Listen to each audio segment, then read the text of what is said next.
அது பெரியவா பெரியவா தான் எல்லாமே. பெரியவாளுடைய அனுகிரகம் இல்லாத எதுவுமே நடக்காது. அந்த பெரியவா பெரியவா பெரியவா அது ஒன்று தான் என்னுடைய ஜீவனாடியாக அன்னையிலேருந்து இன்னைய வரையிலும் அது அப்படி தான் இருந்திருக்கு. அது என்ன ஆச்சு, அவளுடைய சதாப்தி அந்த சமயத்தில் எனக்கு மனசில் ஒரு கும்மிப்பாட்டு ஸ்புரிச்சுது. அந்த கும்மிப்பாட்டு எழுதிண்டு அங்கே போய் பெரியவா முன்னால் படிக்கணும்னு சொல்லிட்டு பாடினேன். பக்கத்தில் இருக்கிறவாள்லாம் கேலி பண்ணான். அவருக்கோ காதும் கேட்கறதில்ல, கண்ணும் தெரியறதில்ல. நீ அவர் முன்னால் போய் படித்து என்ன பிரயோஜனம், அவருக்கு என்ன புரிய போகிறது இல்லை அப்படின்னா. நான் சொன்னேன், இதில் ஒரு அக்ஷரம் அவர் காதில் விழுந்துடுத்துன்னா கூட என்னுடைய ஜென்ம சாப்பல்யம் ஆயிடுத்து. அதனால் நான் படிக்கிறத படிச்சுட்டு போயிடுறேன் அப்படின்னு சொல்லிட்டு நான் பாடின்னு இருந்தேன் கும்மி பாட்டை. அதை கேட்டுண்டே பாலபெரிவா வந்தா. வந்துட்டு, நல்லா இருக்கே, இதை பிரிண்ட் போட்டால் நம்ம இதுக்கு சென்டினரிக்கு பப்ளிசிட்டி மெட்டீரியல் ஆகுமே அப்படின்னார். நான் சொன்னேன், நீங்கள் பிரிண்ட் போடுறதா இருந்தால் அவர் கம்ப்ளீட் பண்ண 100 இயர்ஸ்க்கும் 100 சாங்ஸ் எழுதுறேன்னா ஆனந்தமாக பிரிண்ட் போடுங்க அப்படின்னு நீ எழுதி அனுப்பு எனக்கு என்னார். அவ்வளோதான். அங்கேட்டு வந்தேன். 3 மாதம் பாம்பே க்ரௌடட் ட்ரெயினை பற்றி உங்களுக்கும் தெரியும். அந்த க்ரௌடட் ட்ரெயினில் நிற்கிறதுக்கு தான் இடம் கிடைக்கும். அதுவும் இன்னாட பக்கம் அன்னாட பக்கம் நகர முடியாது. அந்த மாதிரி பேலன்ஸ்டாக நிற்கணும். அந்த மாதிரி நின்றுட்டு போகிறவன் கையில் ஒரு ஸ்கிராப் புக்கு, அதில் மனசில் அந்த எம்எஸ் இவோ DK Pattammal, Bangalore Ramaniammal, MK Thyagaraja Bhagavathar, SG Kittappa, இவா பாட்டு எல்லாம் அப்படி மனசில் ஓடின்னு இருக்கும். அந்த டியூனுக்கு நான் பெரிய கவி ஒன்றும் இல்லை, அவளுடைய அனுகிரகம்.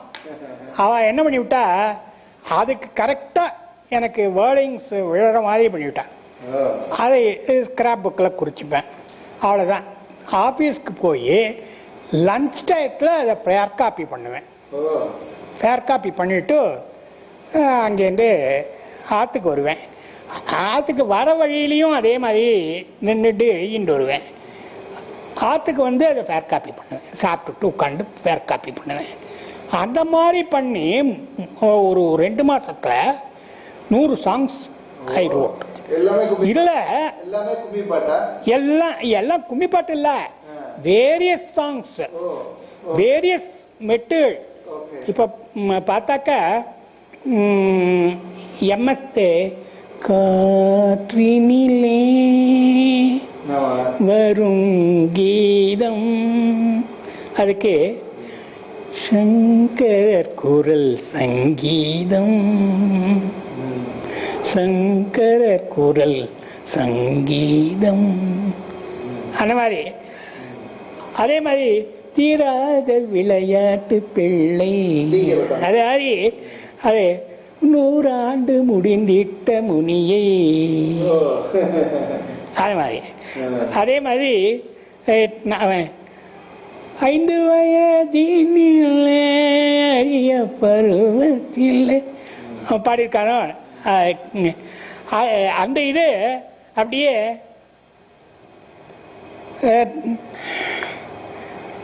அஞ்சுதலை நீ கூவோரு அஞ்சுதலை அஞ்சிலரை தூஞ்சும் ரங்கன் ஆறுதலை தண்டிடும் ஒரு ஆறுதல் செய்யும் விடங்கன் அப்படின்னு சொல்லிட்டு அந்த இது அதுலேயே 100 பாட்டுகள் எழுதினேன். அதில் என்ன ஆயிடுச்சுன்னா, இல்லை இந்த அஞ்சுதலை நீக்கும் ஒரு 5 தலை துஞ்சும் ரங்கன் அந்த இதில் 5 வயதினிலே அரிய பருவத்திலே மாமுனியில் கலந்து விட்டேன் மாதவம் தான் செய்தும் விட்டேன். அப்படின்னு சொல்லிட்டு அதை எழுதிட்டு கடைசியில் 100க்கு ஐயா 100 தவம் 1 கோடி பாரிலில் இவர் போலே தவமும் செய்தாருண்டோ 8 தவம் ஐயா எவர்க்கும் கிடைக்காதையா அப்படின்னு சொல்லிட்டு அந்த இது. அதே மாதிரி இது என்ன ஆயிடுத்து, ஒவ்வொன்றும் எழுதிண்டே வரேன். கடைசியில் எனக்கு சங்கீதத்தில் இருக்கிற இன்ட்ரெஸ்ட்டு எங்கள் ஆஃபீஸில் எல்லாருக்கும் தெரியும். எங்கள் சீஃப் அக்கௌண்டண்ட்டை அங்கேருந்து கூப்பிட்டு, துராமூர்த்தி, நம்ம அஜ்மீர் தர்கா இருக்கே, அந்த தர்காவை பற்றி ஒரு கவ்வாலி ரொம்ப இனிமையாக இருக்கு கேட்குறதுக்கு, இந்த கேசட்டை நீ கேளு அப்படின்னு கொடுத்தான். கொண்டு வந்து போட்டு கேட்டேன். அந்த இது ஸ்வரம் அவ்வளவு நல்லா இருந்தது. இந்த மாதிரி கவ்வாலி பெரியவா பேர்ல இருந்தா எவ்வளவு நல்லா இருக்கும் அப்படின்னு சொல்லிட்டு தோணித்து. பாவங்கள் தீரும் என்பார் அந்த காசியிலே பாரதும் நிகரிலை காஞ்சியிலே. காசி நிச்சை பாவங்கள் காசியிலே தீர்ந்துவிடும், காசியில் செய் பாவங்கள் கோணத்தில் தீர்ந்துவிடும், கோணம் செய் பாவங்கள் காஞ்சியிலே தவமுனி தரிசனம் செய்தவர்க்கு தவறதுடனே ஓடிவிடும், அபய கை நமையென்றும் காத்துவிடும். மாதிரி சாதாரண அந்த இதுலேருந்து எம்எஸ் பாட்டுலேருந்து எம்கே தியாகராஜ பாகவதர் பாட்டுலேருந்து ஆரம்பித்தது கவ்வாலி வரலும் இழுத்துன்னு கொடுத்தது. எல்லாத்தையும் எழுதிட்டேன். கடைசியில் 100 பாட்டுகள் எழுதிட்டோம் அப்படிங்கிற ஒரு திருப்தி ஏற்படுற சமயத்தில் என்னுடைய மாமியாரும் மாமனாரும் அங்கே பம்பாய்க்கு வந்திருந்தா. அதான் கடைசி தடவை எங்கள் மாமியார் அங்கே வந்தது. அதுக்கப்புறம் ஷீ பாஸ்ட் அவே. அந்த போது அவர் பெரிய இது வனஸ்பதி ஃபேக்ட்ரியெல்லாம் எரெக்ட் பண்ணுறவர். அப்போ தான் கொஞ்சம் விஸ்ராந்தி கிடச்சிது அவருக்கு. என்னமோ மாப்பிள்ளை எழுதின்னு இருக்காரு பரமாச்சாரியாலை பற்றி, படிப்போம்னு சொல்லிட்டு உட்காந்து படித்தவர் ஹீ காட் என்க்ராஸ்ட் இன் இட். ரொம்ப நன்னா எழுதியிருக்கே சந்திரா, என்ன ஆற்றல் சந்திரான்னு கூப்பிடுவா, அதனால் ரொம்ப நன்னா எழுதியிருக்கே சந்திரா. ஆனால் எல்லாமே பரமாச்சாரியாலை பற்றி இருக்கு. பரமாச்சாரியால் எவ்வளவோ லெக்சர்ஸ் கொடுத்துருக்காங்க. அந்த லெக்சர்ஸ் எல்லாம் பேஸ் பண்ணி நீ ஒரு சில கவிதைகளாவது எழுத வேண்டாமா அப்படின்னார். ஆக அதுக்கு என்ன, நான் எழுதுகிறேன், நீங்கள் சூஸ் பண்ணி தாங்கோ அப்படின்னு சொல்லிட்டு கலைமகள் பப்ளிகேஷன் அந்த 4 புக்கையும் ஆச்சாரியால் உபன்யாசங்கள் எடுத்து போட்டேன். அதுலேருந்து அவர் சூஸ் பண்ணி கொடுத்தார். அதெல்லாம் எழுதி இதுக்கு ஆட் பண்ணேன். உபதேசங்கள்னு இதில் தனி சாப்டரே இருக்குது, அதெல்லாம் ஆட் பண்ணேன். அது 120 ஆச்சு அதோட சேர்ந்து. அதுக்கப்புறம் பரமாச்சாரியால் போயிட்ட போது, சித்தி அடைஞ்ச போது மெட்ராஸ் கொண்டேன்னா அப்போ ஒரு இது அதிசயம் நடந்தது. என்னன்னா, ஒவ்வொரு அனுஷத்துக்கும் ஒவ்வொரு தம்பதி உட்கார்ந்து இது ஹோமங்கள் செய்கிறது. நட்சத்திர ஹோமம், ஆவகந்தி ஹோமம், இதெல்லாம் பண்ணுறது வழக்கம். அது எப்பவும் கர்த்தா வேறையா இருந்தாலும் ஹோதாவாக நான் உட்காண்டிருப்பேன். அலாங் வித் தி சாஸ்திரிகள் நான் உட்காண்றது வழக்கம். சேஷாச்சல வாத்தியாரோட அவ அந்த ஒரு பர்டிகுலர் இது அஸ்வினி இது அனுஷ நட்சத்திரத்தன்னைக்கு it was my turn to do it. நாங்கள் 2 பேரும் உட்காந்து அந்த ஆவந்தி ஹோமம் நட்சத்திர ஹோமம் பண்ணோம்.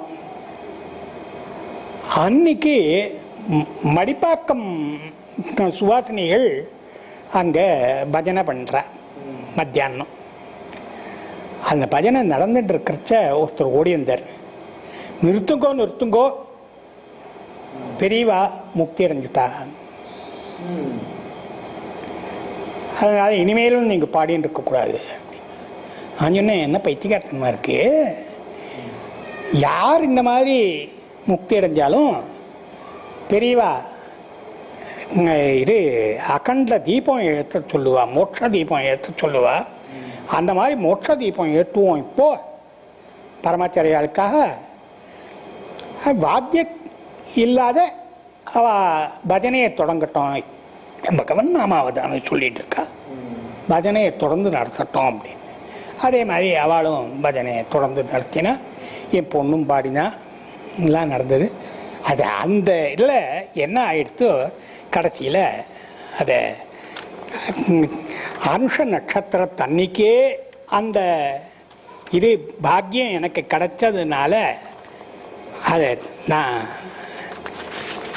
குருலயம் அப்படின்னு சொல்லிட்டு யானைக்கள் ஒன்று இருந்திடும் போதி நில்லை அப்படிங்கிற அந்த எம்.கே. தியாகராஜ பாகவதருடைய அது இல்லை, ஞான குரு என்னுள் மிளிந்திடும் போதி நிலை ஊனுரு மறைந்ததால் எனக்கொரு குறை உண்டோ ஞான குரு அவருரை பிருந்தாவனம் இதோ எந்தன் ஆன்மாவிலே காஞ்சி ஐயந்தன் உள்ளம் இன்று ஒளிர்வதால் ஞான குரு கனிதழ் புன்னகை இதோ மன கண்ணிலே தண்ணில் தென்றலாய் தினம் திகழ்வதால் ஞான குரு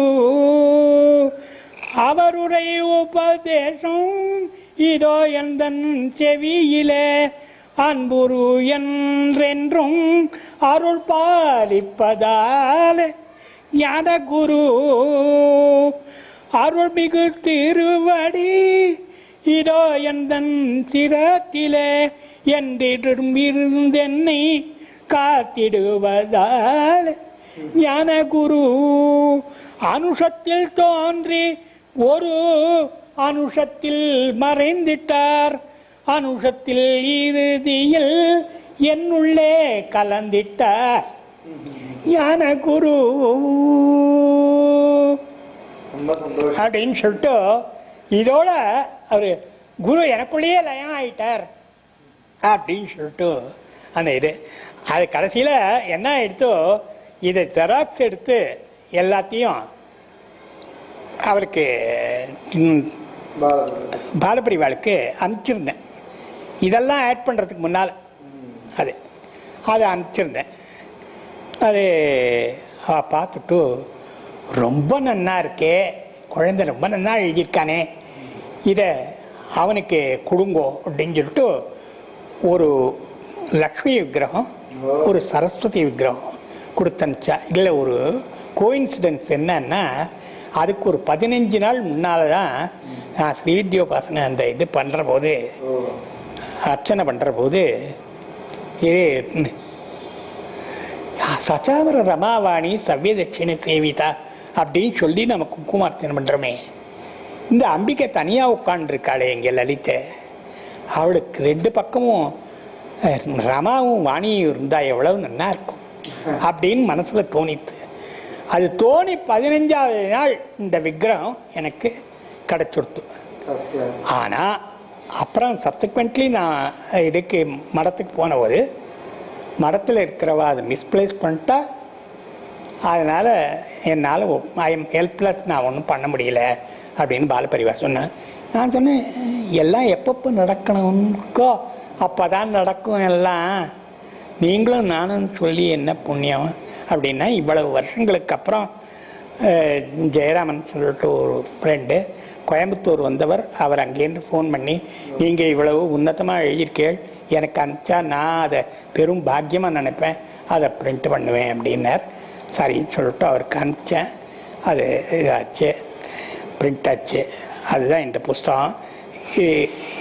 பாம்பேயில் ரிலீஸ் ஆச்சு. இந்த பிக்சரும் அது அடுத்ததாக இந்த பிக்சரும் ரெண்டுமே இதுதான் இந்த வீணையை வச்சுட்டு இது பண்ணுறது. இந்த பிக்சரும் நான் போட்டது இந்த பிக்சரில் இந்த புக்கில் அப்பியர் ஆகியிருக்கேன். அதே மாதிரி ஸ்ரீவித்யோபாசனை எடுத்துட்ட போது கூட ஒரு பெரிய ஒரு இது நடந்தது. என்னன்னா, எங்கள் அம்மாவுக்கு செய்வினை பண்ணிட்டா. எல்லாம் சொத்து விவகாரங்கள் தான். செய்வினை பண்ணிட்டா. அது முதல் தடவை செய்வினை பண்ணும்போது எங்கள் அம்மா என்னை குத்த வராளே கொல்ல வராளேன்னு சொல்லிட்டு வீடு பூரா டெல்லியில் இது பண்ணிகிட்டு இருந்தா. பிரமையும் தொடுத்து. அப்போது அவளுடைய அக்கா சிவகாமன்னு சொல்லிட்டு எங்கள் பெரியம்மா, அவள் பரமாச்சாரியாள்கிட்ட போய் இந்த மாதிரி டாக்டர் சிவராமூர்த்தியோட பொண்டாட்டிக்கு இந்த மாதிரி செய்வினை பண்ணிட்டா, அவள் இந்த மாதிரி பிரம பிடிச்சி நர்வஸ் அட்டாக் வந்து கொடுத்தோ, அவள் இந்த மாதிரி இருக்கா, நீங்கள் தான் அனுகிரகம் பண்ணணும் அப்படின்னு. ஓ அப்படியா, ஒரு மண்டலம் கழிச்சு வா, ஒன்றும் நடக்காது, நீ ஒரு மண்டலம் கழிச்சு வா அப்படின்னு சொல்லிட்டு ஒரு வெள்ளி தாயத்து, இவ்வளோ நீளத்துக்கு ஒரு தாயத்து, அதை சந்திரமௌலீஸ்வரர் பூஜையில் வச்சு அபிமந்திரணம் பண்ணி 40 நாள் கழித்து எங்கள் பெரியம்மா போன போது அவகிட்ட கொடுத்து, இதை கட்டிக்க சொல்லு, ஒன்றும் இருக்காது, குணமாயிடுவோ, ஆனால் தீர்த்தபானம் பண்ணப்படாதுன்னு சொல்லு அப்படின்னு சொல்லிட்டா. இது என்ன ஆச்சு, என்னுடைய தம்பிக்கு 2 பொண்களுக்கு இப்போ ஒரே ஒரு புள்ள பிறந்தான். அந்த பிள்ளையை பார்க்கறதுக்காக போன இடத்துல இவளுக்கு ஆச்சாரியால் சொன்னது மறந்து போச்சு. அவள் எதையோ கரைச்சி கொடுத்தா, குடிச்சுட்டா. மறுபடியும் பழையபடிக்குன்னு திருப்பின்னு கொடுத்து. அவர் பரமாச்சாரியால்கிட்ட மறுபடியும் எங்கள் பெரியம்மா போய் கேட்டபோது, நான் சொன்னேன் கேட்கல, மறந்துவிட்டா நான் சொன்னதை, இனிமேல் என்னால் ஒன்றும் பண்ண முடியாது, அந்த அம்பிக்கை தான் காப்பாற்றணும் போ அப்படின்ட்டா. வந்துட்டா. இது என்ன ஆச்சு, என் பையன் சின்னவன் பிறந்து அவனுக்கு ஆயுஷ்யோமத்துக்காக நான் இங்கே வந்திருக்கேன். அப்போ எங்கள் அப்பா இந்த மாதிரி படுத்துட்டே இருக்காளேவோ, அவளை ஜோசியாலும் கைவிட்டாச்சு, இந்த ஜூலை ஆகஸ்ட் தாண்டாதுங்கிறா, வைத்தியாலும் கைவிட்டாச்சு அப்படின்னு சொல்லிட்டு, உனக்கு எதனா தோன்றதா சந்திரா அப்படின்னா. அப்போ நான் சொன்னேன், அப்போ நான் குருவாயூர் போயின்னு இருக்கேன், குருவாயூரில் ஏதாவது இதுக்கு ஒரு கதிமோட்சம் கிடைக்கும் அப்படின்னு சொல்லிட்டு போனேன். அங்கே கோதவர்ம ராஜான்னு சொல்லிட்டு is the trustee of the சர்வஸ்வம், கலையை பொறுத்தவரையிலும். அவர் ஆற்றுல போய் தங்கினேன். அவர்கிட்ட எல்லாருடைய ஜாதகத்தையும் கொடுத்தேன். நீங்கள் தான் இதுக்கு பிரச்சனை பார்க்குறாள், அவகிட்ட கொடுத்து நீங்கள் ஏதாவது வழி சொல்லணும். அவர் பார்த்துட்டு கடுதாச்சி எழுதினார் அங்கேருந்து, பிரதிபலி கொடுக்கணும், இந்த உயிரை காப்பாற்றுறதுக்கு இன்னொரு உயிரை பலி கொடுக்கணும் அப்படின்றது தான் அவள் சொல்கிறது, இல்லைன்னா இந்த உயிரை காப்பாற்ற முடியாது அப்படின்னு சொல்கிறா. அப்பாவுக்கு ஃபோன் பண்ணேன், அப்பா இந்த மாதிரி சொல்கிறா, நீங்கள் என்ன சொல்கிறீங்க, ஏண்டா பையா உனக்கு என்ன தோன்றுறது அப்படின்னா எங்கள் அப்பா. நான் சொன்னேன், நம்மளால் சிருஷ்டி பண்ண முடியாத ஒரு விஷயத்த சம்ஹாரம் பண்ணுறதுக்கு நமக்கு என்னப்பா அர்ஹதை இருக்குது, அதுக்கு என்ன ரைட் இருக்குது நமக்கு, அதுதான் எனக்கு தோன்றுறது. எந்த உயிராக இருந்தால் என்ன, அது ஆடாக இருந்தா என்ன, மாடாக இருந்தா என்ன, கோழியாக இருந்தா என்ன, அதை பலி கொடுக்கறதுக்கு நமக்கு என்ன ரைட் இருக்கு? வாஸ்தவம் தாண்டா பையா, நீ சொல்கிறது சத்தியம், நான் ஒத்துக்கிறேன் அதை. அதனால் அந்த ஈஸ்வரி விட்ட வழியாருது அப்படின்னார். ஆச்சு, இந்த இது முடிஞ்சது. இந்த புண்ணியாவச்சனம் முடிஞ்சது. பொண்ணை கையில் அடிச்சுட்டு விஸ்வநாத சிவாச்சாரியாரை பார்க்கறதுக்காக கபாலீஸ்வரர் கோவிலுக்கு போனேன்னா, அவர் உள்ளே கற்பகாம்பிகைக்கு சஹஸ்ரநாம அர்ச்சனை பண்ணிட்டு இருந்தவர் வெளியில் வந்து, சுந்தராமூர்த்தி வந்துடுறியா இரு அப்படின்னு சொல்லிட்டு உள்ளே போனார். உள்ளே போய் மந்தார விடலையில் ஒரு ஸ்ரீசக்கரம் அங்கே அம்பிகையினுடைய காலடியில் வச்சது, அதை எடுத்து அந்த குங்குமத்தோடு, அர்ச்சனை பண்ண குங்குமத்தோடு அதை அதில் வச்சு பொட்டலம் கட்டி கொண்டு வந்து என் கையில் கொடுக்கல, என் பொண்ணு கையில் கொடுத்தார். கொடுத்து வச்சு பூஜை பண்ண, அம்மாக்கு ஒன்றும் இருக்காது, தேவி எல்லாம் காப்பாற்று போ அப்படின்னார். அது என்னமோ பரமாச்சாரியாலே அந்த மாதிரி அவருடைய ரூபத்தில் தேவி காப்பாற்றுவோன்னு சொல்கிற மாதிரி இருந்தது. தேவி தான் காப்பாற்றணும்னு சொல்லிட்டு வரணுவர். அதனால் அதை எடுத்துன்னு வந்தேன். வந்தாக்க அப்பா, அம்மா, பெரியப்பா, பெரியம்மா எல்லாரும், ஏண்டா ஸ்ரீசக்கரங்கிறது ரொம்ப பெரிய விஷயமாச்சேடா, அது உனக்கு ஆச்சாரமே கிடையாது அங்கே பம்பாயில், நீ எப்படிடா வச்சு பூஜை பண்ண முடியும், இதை பைத்தியக்காரத்தனம், திருப்பி கொடுத்துடுறா அப்படின்னு. நான் அப்பா கிட்ட சொன்னேன், அப்பா எனக்கு இருக்கிற லாஸ்ட் சான்ஸ் இது அம்மாவை காப்பாற்றுறதுக்கு, அதனால் நான் இதை எடுத்துன்னு போகிறேன். எல்லாம் சரிதான்டா, மந்திரோபதேசம் இல்லாத வச்சக்கூடாதே ஸ்ரீசக்கரத்தை.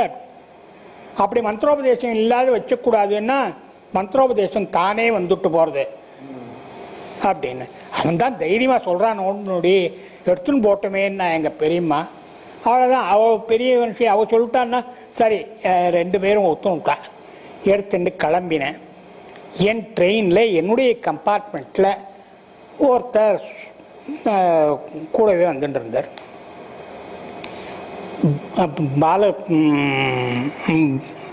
பாலசுப்ரமணியம் சொல்லிட்டு ஃபுட் டிபார்ட்மெண்ட்டில் ஒர்க் பண்ணுறவர், செக்ரட்டேரியட்டில். அவர் பெர்த்தில் உட்காந்து சந்தியாவந்தனம் பண்ணிட்டு இருக்கார். வேலைக்கு பஞ்சகச்சம் வேஷ்டியும் அதுவும் மேல் வஸ்திரமா. அப்போ ரொம்ப பாம்பேயில் இந்த சிவசேனா இவாளை சவுத் இண்டியன்ஸை தமிழாக்கும் அட்டாக் பண்ணுறது ரொம்ப ஜாஸ்தியாக இருந்தது. இந்த மாதிரி இருக்கிற ஊரில் இவர் இந்த மாதிரி வராரு அப்படின்னு சொல்லிட்டு தோணித்து எனக்கு. அப்போது அவர்கிட்ட கேட்டேன், நீங்கள் யார், இப்படி வேலைக்கு சந்தியாவந்தனம் அங்கேயே உட்காந்து பர்த்லேயே உட்காந்து பண்ணிட்டு இருக்கேன், நீங்கள் யார்? அவர் சொன்னார், என்னை பார்த்தே இப்படி பிரமிக்கிறேளே, பின்னால் ஃபஸ்ட் கிளாஸ் கம்பார்ட்மெண்ட்டில் என் குரு வந்துட்டு இருக்கார், பிணையூர் நாராயண சாஸ்திரி. அவர் அங்கே இது நவாவரண பூஜையும் சண்டி ஹோமமும் பண்ண போகிறார், அதுக்காகத்தான் அங்கே வந்துட்டுருக்கார். இது ஸ்ரீவித்யோபாசனையில் ரொம்ப பெரிய ஆளவர், குரு எல்லாருக்கும். அப்படியா, அவர் எனக்கு உபதேசம் பண்ணுவாரா, இந்த மாதிரி ஸ்ரீசக்கரம் கிடச்சிருக்கு, அதுக்கு மந்திரோபதேசம் இல்லாத வச்சக்கூடாதுன்னு சொல்கிறா எல்லாரும், அவர் மந்திரோபதேசம் பண்ணுவாரா எனக்கு அப்படின்னு. உங்களுக்கு பாக்கியம் இருந்தால் கிடைக்கும்.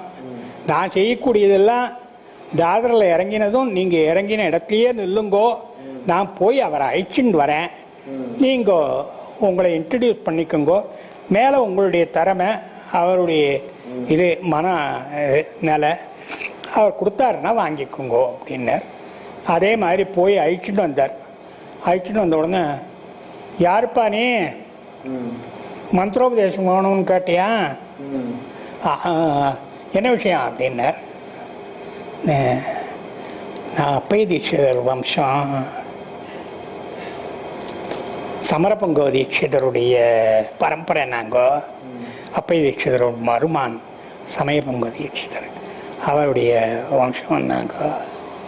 எங்கள் தாத்தா சுந்தர ராமாயணம்னு சொல்லிட்டு வால்மீகி ராமாயணத்தினுடைய அடிப்படையில் சம்ஸ்கிருதத்தில் காவியம் எழுதியிருக்கார்.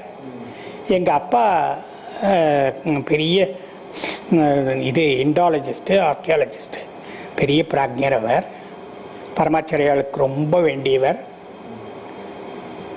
அப்படின்னு உங்கள் அம்மா அப்படின்னா பருத்தியூர் கிருஷ்ணசாஸ்திரியுடைய பேத்தி.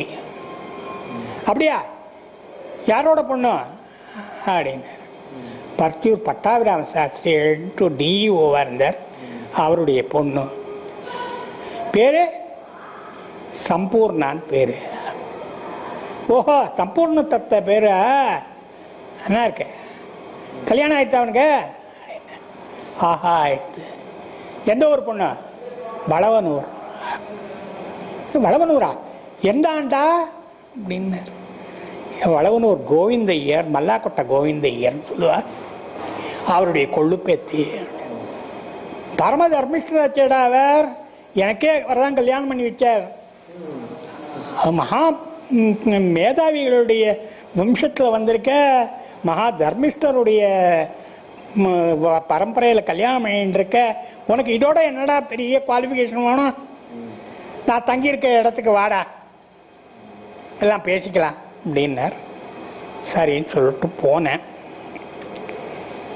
அது போன உடனே, வா, உனக்கு உங்கள் அம்மாவை காப்பாற்றணும், அதுக்காக மந்திரோபதேசம் வேணுமாக்கும். சரி, உனக்கு நான் சூரிய நமஸ்காரம், சக்தி பஞ்சாட்சரி, பஞ்சதசி மூணு கொடுக்குறேன் அப்படின்னு சொல்லிட்டு சொன்னார். பக்கத்தில் இருந்தவர் பிரதம சிஷ்யர், அவருக்கு பதறி போயிடுத்து. மாமா பாலை இலைன்னு கொடுத்து ஒரு 5-15 வருஷம் படிப்படியாக வசத்தி அப்புறம் தானே பஞ்சதசி கொடுப்பார். இவனுக்கு எடுத்த எடுப்பில் பஞ்சதசி கொடுக்குறாரே இவர் அப்படின்னு கொடுத்தார். அன்னைக்கு காலம்புறவே நான் போனபோது, வந்துட்டியா, வரமாட்டேன்னு நினச்சேன் அப்படின்னார். ஆஹான்னு கேட்டுட்டேன். போய் ஸ்நானம் பண்ணிட்டு வந்தேன். உடனே உபதேசம் ஆச்சு. அதை எழுதிக்க ஆரம்பித்தார் தான் பிரதம சிஷ்யர்கிட்ட. என்ன நடந்திருக்குன்னு உனக்கு தெரியுமா அப்படின்னு. என்ன அப்படின்னு, மாமா சாதாரணமாக பால இலைன்னு கொடுத்து படிப்படியாக வசத்தி ஒரு 15 வருஷம் அழ வைப்பார், அப்புறம்தான் பஞ்சதசி கொடுப்பார். உனக்கு எடுத்த எடுப்பில் பஞ்சதசியை கொடுத்துருக்கார், என்னன்னு சொல்லிட்டு எனக்கு தெரியல. என்ன பாக்கியம் பண்ணியிருக்கேன்னு தெரியல. கிளம்புற சமயத்தில் சாஸ்திரிகள் சொன்னார், நாளைக்கு துவித்திய விக்னம் இல்லாத வந்துடும், நாளைக்கு உனக்கு உபதேசம் பண்ணி விடுறேன் அப்படின்னார். நான் சொன்னேன், இன்னைக்கு ஞாயிற்றுக்கிழமை, இன்னைக்கு விடியற்காலம்பரம் வந்து விட்டேன், நாளைக்கு எப்படி வருவேன் அப்படின்னு. இன்னைக்கு எப்படிரா வந்த அப்படின்னு. 3 மணிக்கு எழுந்து சந்தியாவந்தனத்தை பண்ணிவிட்டு ஃபஸ்ட்டு ட்ரெயின் பிடிச்சி இங்கே வந்தேன். அதே மாதிரி நாளைக்கு வந்துடும், துவித்திய விக்னம் இல்லாத நாளைக்கு வந்துடும், நான் உன்னை லேட் பண்ண மாட்டேன், விட்டுடுவேன் அப்படின்னார். அதே மாதிரி போனால் மறுபடியும் கதவை திறக்கச்சா நீ வரமாட்டேன்னு நினச்சேன் அப்படின்னார். போனேன், மறுபடியும் உபதேசம் பண்ணார், எல்லாம் ஆச்சு. கிளம்புற சமயத்தில் அவர்கிட்ட கேட்டேன், மாமா நேத்திக்கும் பாருங்கோ நான் நீ வரமாட்டேன்னு நினச்சேன், இன்றைக்கும் அதே மாதிரி சொன்னேன், என்ன விஷயம் அப்படின்னு. பைத்தியக்காரா, பஞ்சதசி அவ்வளோ சீக்கிரமாக உங்கள்கிட்ட ஸ்ரீவித்யை நின்றுடுங்களா, அதனால தான் உனக்கு கிடைக்கிறதே கஷ்டம், அது கிடைக்கணும்னாக்கா அவளுடைய அனுகிரகம் வேணும், அனுகிரகம் இல்லாத நீங்கள் வரமாட்டேன், அதனால தான் வரமாட்டேன்னு நினச்சேன் அப்படின்னு சொன்னேன். இன்றைக்கி துவித்திய விக்னம் வந்து கொடுத்தோன்னா அவள் உங்ககிட்ட நிற்க மாட்டான்னு அர்த்தம். அதனால தான் வரமாட்டேன்னு நினச்சேன் அப்படின்னு சொன்னேன். இனிமே பயமில்லை. இனிமே ஸ்ரீவித்யா உங்ககிட்ட தங்கிட்டேன். ஓ, இனிமே தினமும் நான் இருக்கிறச்ச வா, சாயந்தரம் ஆஃபீஸ்லேருந்து வரும்போது அப்படியே வா, வந்து ஸ்நானம் பண்ணிவிட்டு பச்சை கச்சம் கட்டின்ட்டு உட்காந்து நவாவரண பூஜையில் கலந்துப்பியான் அப்படின்னார். அதே மாதிரி கலந்துட்டேன். இது நடந்து 3வது நாள் எனக்கு விடியற்காலம்புற சொப்னம். என்ன, ரொம்ப வயசான சுமங்கலி எங்கள் பெரியம்மா கந்தல் புடவையை கட்டிண்டு ஒடுக்கிண்டு, சந்திரா எனக்கு ஒரு நல்லதா புடவை வாங்கி தர மாட்டியா அப்படின்னு கேட்குற மாதிரி. இந்த மாதிரி ஸ்வப்னம் வந்ததுன்னா உடனே சுமங்கலி பிரார்த்தனை பண்ணி ஆகணும். என் பொண்டாட்டியோ பிரசவிச்சு அவோ மெட்ராஸில் இருக்கா, நான் பாம்பேயில் தனியாக இருக்கேன். நான் எப்படி சுமங்கலி பிரார்த்தனை பண்ணுவேன்? நேராக போனேன். இதுக்கு சுவாசினி பூஜைக்கு 101 ரூபா கட்டணுங்கிறது தெரியும். அதனால் 101 ரூபாய் எடுத்துட்டு மாமா கிட்ட போனேன். குரு மாமா கிட்ட போய் மாமா கிட்ட வச்சு சண்டி ஹோமத்தன்னைக்கு சுவாசினி பூஜை என்னதுன்னு சொல்லிட்டு இது பண்ணணும், அனுகிரகம் பண்ணணும். அதுக்கேடா பண்ண அப்படின்னு சொல்லிட்டு கூப்பிட்டு தம் பிரசம சிஷியனை, டே சண்டியோம் தண்ணிக்கு சுவாசினி பூஜை காலம்புறம் இவந்து குறிச்சிக்கோ அப்படின்னு. அது வேறு யாருக்கோ எழுதிட்டேனே, முதல் நாள் ராத்திரி காலி இருக்கு, அதுக்கு வேணுமானா இவரை போட்டுக்கலாமே. இல்லைடா, அன்னைக்கு சுவாசினி பூஜை இவனுக்கு கொடுக்குறதா நான் ப்ராமிஸ் பண்ணிட்டேன், அவளை தூக்கி அங்கே போடு அப்படின்னு சொல்லிட்டு இது பண்ணார். அப்புறம் நீயே உட்காந்து பண்ண சுவாசினி பூஜை அப்படின்னார். அன்னைக்கு நான் சொன்னேன், என்னுடைய பாரியையோ இங்கே இல்லை, நான் தனியாக இருக்கேன், நான் எப்படி செய்ய முடியும்? குரு நீங்களே என்னுடைய ஸ்தானத்தில் இருந்து அந்த சுவாசினி பூஜையை நடத்திடுங்கோ அப்படின்னு. அவருக்கு ரொம்ப உச்சி குழுந்து கொடுத்து பண்ணார். பண்ணிவிட்டு நன்னா தீர்க்காயுசாயிரு. இது ஒவ்வொரு நாளும் திரிசத்தி பண்ணிவிட்டு ஆஃபீஸ்க்கு போ, குங்குமார்ச்சனை பண்ணிவிட்டு ஸ்ரீசக்கரத்துக்கு. வெள்ளிக்கிழமை சஹஸ்ரநாமம், லலிதா சஹஸ்ரநாமம் அர்ச்சனை வச்சுக்கோ, அதை பண்ணு அப்படின்னு சொல்லி விடாமல் பண்ணு. எல்லாம் தேவி நன்னா காப்பாற்றுவோம் உங்கள் அம்மாவை, பரான்னம் சாப்பிடப்படாது அப்படின்னு சொல்லிட்டு சொன்னார். சரி அப்படின்னு சொல்லிட்டு ஆற்றுலேருந்து இதை எடுத்துன்னு போவேன், அங்கே சாப்பிடுவேன். தீர்த்தவானம் வெளியில் சாப்பிட மாட்டேன். அந்த மாதிரி இருந்தேன். அந்த மாதிரி இருந்து ஸ்ட்ரிக்டாக இந்த இதெல்லாம் பண்ணேன். அப்போவே சீக்கா வச்சுக்க ஆரம்பிச்சுட்டேன். நெத்தி நிறைய விபூதி, சந்தனம், குங்குமம் எல்லாம் பிரமாதமாக நடந்துட்டு இருந்தது. மறு வருஷம் அவர் வந்தார். குரு வந்து, நான் இந்த மாதிரி வந்திருக்கேன், நீ பராடைஃபைடு வந்து படுத்துன்னு இருந்தேன்ட்டு கேள்விப்பட்டேன், உன்னால் முடிஞ்சா என்னை வந்து பாரு. போயிட்டேன். போனேன், எப்படி நடந்துட்டுருக்கு எல்லாம் அப்படின்னா, நீங்கள் சொன்ன மாதிரியே பண்ணிகிட்டு இருக்கேன். திரிசத்தியும் சஹஸ்ரநாமமும் ஒவ்வொரு நாமாவையும் அர்ச்சனை பண்ணுற போது பீஜாட்சரியோடு சேர்த்து நான் அர்ச்சனை பண்ணுறேன் அப்படின்னு. மெனக்கெடுமேடா அப்படின்னு. என்ன ஒரு 15 நிமிஷம் அதிகமாக இருது, அதனால என்ன பண்ணிகிட்ருக்கேன் அப்படின்னு. எங்களாலேயே முடியாத காரியம் நீ பண்ணிகிட்டு இருக்கிய, ரொம்ப நல்லது, மேலே சொல்லும் அப்படின்னு. எங்கள் பில்டிங்க்கு பக்கத்து பில்டிங்கில் ஒருத்தர் அர்த்தமேரு வச்சு ஷோடசியினால் நவாவரணம் பண்ணிகிட்டுருக்கார், பூஜை பண்ணிகிட்டுருக்கார். நான் அவர்கிட்ட எனக்கும் ஷோடசி எடுத்துக்கணும் போல இருக்கு, பஞ்சதசிவர்களும் உபதேசம் பண்ணிட்டார், ஷோடசி எடுத்துட்டு உங்களை மாதிரியே ஸ்ரீசக்கர பூஜை பண்ணணும்னு, மேரு பூஜை பண்ணணும்னு இருக்கு அப்படின்னு சொல்லிட்டு சொன்னேன். அவர் ராஜ்யோதேயாம் சிரோதேயாம் நதேயாம் ஷோடசாட்சரி. நீ ஆசைப்பட்டு கேட்டு என்ன புண்ணியம், யாரும் கொடுக்க மாட்டா. கோகர்ணத்தில் விட்டுட்டு போவாளே தவிர யாருக்கும் அந்த மாதிரி கொடுத்துட மாட்டா. தம் பிள்ளையா இருந்தா கூட கொடுக்க மாட்டா. வீணுக்கு ஆசைப்படாது அப்படின்னு சொன்னார். அப்புறம் இவர் ஜெயேந்திர சுவாமி புதுப்பிரிவா வந்திருந்தா. அவர்கிட்ட நான் போய் சொன்னேன். பாண்டுப்புக்கு வந்திருக்கிற சமயத்தில் அவர்கிட்ட போய் சொன்னேன், இந்த மாதிரி சொல்கிறார் அப்படின்னு சொல்லிட்டு.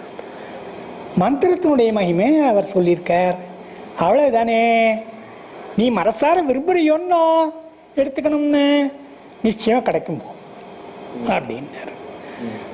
அதை சொன்னேன். உடனே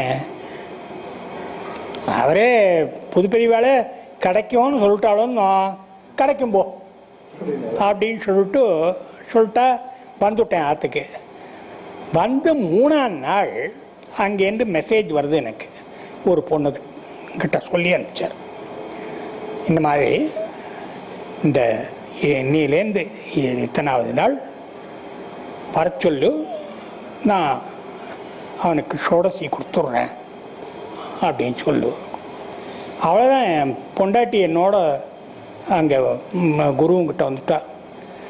அவர் ஏற்கனவே பராடைஃபாய்டு வந்து படுத்துருந்தவர். ரொம்ப ஸ்ட்ரெயின் பண்ணிட்டு பஞ்சதசி அவர் பூஜை பண்ணிட்டு இருக்கார். இன்னும் ஷோடசியை வேற நீங்கள் கொடுத்துட்டேன்னா தலகால் புரியாது, ஸ்ட்ரெயின் பண்ணிக்க ஆரம்பிச்சுடுவார். நான் என்ன பண்ணுவேன் அப்படின்னு. ஏன் பயப்படுற? அவனுக்கு ஒன்றும் நடக்காது. அவனுக்கு நான் மந்திர தீட்சை கொடுக்க போகிறேன். அந்த மந்திரம் அவனை காப்பாற்றும் போ அப்படின்னு சொல்லிட்டு தீர்க்காயசாக இருப்பான். அவனுக்கு ஒன்றும் குறவில்லை அப்படின்னார். எனக்கு குருபாதுகா மந்திரமும் ஷோடசியும் கொடுத்துட்டு எழுதிக்கோ போ அப்படின்னு சொல்லிட்டார்.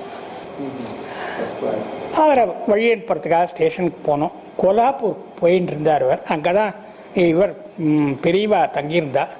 அங்கே அவரை பார்க்கணும்னு சொல்லிட்டு போயிருந்தார். அங்கே பெரியவாளுக்கு ரொம்ப பக்தி உண்டு இல்லை? அவர் அங்கே போனவர், பெரியவாளை பார்க்கணும்னு போனவர், எங்கள் குரு சிஷ்ய பரம்பரையிலேயே யாருக்கும் பிரத்யட்ச குருபாதுக்கை கொடுத்ததில்லை. இந்த பையன் ஏதோ கேட்டான், என்ன மறுக்க முடியல, நான் குருபாதுக்கை கொடுக்க முடியாது ஆயிடுத்து. நான் சரியாக தான் பண்ணியிருக்கேனான்ட்டு உங்ககிட்ட கேட்கறதுக்காக வந்தேன் அப்படின்னு. யாருப்பா இந்த நாளையில் பிரத்யட்ச குருபாதுக்கை கேட்குறா, அது யாரு அப்படின்னு சொல்லிட்டு கேட்டார். அதுக்கு பலானவருடைய புள்ள அப்படின்னு சொல்லிட்டு போன வருஷம் அவள் அம்மாவை காப்பாற்றணும்னு சொல்லிட்டு என்கிட்ட வந்தான். அவனுக்கு இந்த மாதிரி சக்தி பஞ்சாட்சரையும் பஞ்சதசியும் கொடுத்தேன். அவன் நான் சொல்லாதையே பீஜாட்சியை சேர்த்து திரிசத்தியும் சஹஸ்ரநாமமும் அர்ச்சனை பண்ண விதம் எனக்கு ரொம்ப மனசுக்கு இதுவாக இருந்தது. அவன் ஷோடசி கேட்டான். இந்த ஷோடசியும் குருபாதுகா மந்திரத்தை கொடுத்து ஷோடசியும் கொடுத்தேன். மீதி மந்திரங்கள்லாம் டீன்னு சொல்லிட்டு கொஸ்டின் வந்தது. அவன் எப்பேற்பட்ட வம்சத்தில் வந்தவன், அவன் தானே ஸ்வீகாரம் பண்ணிப்பான். எல்லா மந்திரத்தையும் அவனுக்கு உபதேசம் பண்ண வேண்டிய அவசியமே கிடையாது. நான் அந்த மந்திரங்கள்லாம் அவனே ஸ்வீகாரம் பண்ணிப்பான். அந்த ரைட்டை நான் அவனுக்கு கொடுத்துட்டேன் அப்படின்னு சொல்லிட்டேன். ஆனால் நான் இதை எக்ஸ்பெக்ட் பண்ணல. பாதுகையை கொண்டு வந்து வச்சு ஆசீர்வாதம் பண்ணுங்கன்றான். நான் கொடுத்துட்டேன். யார்? சைத்திரிகன் வந்துடுறான் ஒருத்திக்க. சத்வாத்திரனுக்கு தான் கொடுத்துருக்கேன் ஓ அப்படின்ட்டார் பெரியவா. அங்கே இது சொல்லி அனுப்பிச்சார். பரமாச்சாரியாள் வாயாலேயே சத்பாத்திரங்கிற சர்டிஃபிகேட்டை வாங்கிட்டான். அவன் லைஃப்பில் இனிமே அவன் கவலைப்பட வேண்டிய அவசியமே இல்லை அப்படின்னு சொல்லிட்டு இது பண்ணிட்டார்.